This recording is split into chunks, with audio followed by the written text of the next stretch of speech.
லட்சக்கணக்கான குடும்பங்கள், கோடிக்கணக்கான கனவுகள். தமிழ்நாடு அரசு ஒவ்வொரு குடும்பத்திடமும் கேட்கின்றது, உங்க கனவை சொல்லுங்க.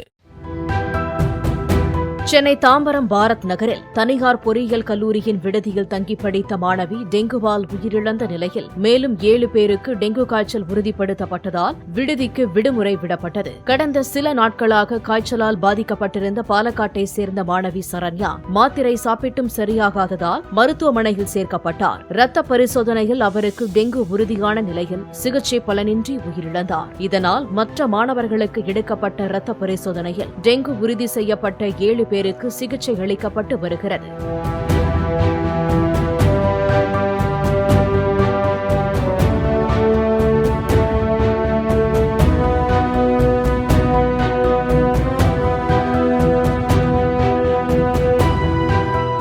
லட்சக்கணக்கான குடும்பங்கள், கோடிக்கணக்கான கனவுகள். தமிழ்நாடு அரசு ஒவ்வொரு குடும்பத்திடமும் கேட்கின்றது, உங்க கனவை சொல்லுங்க.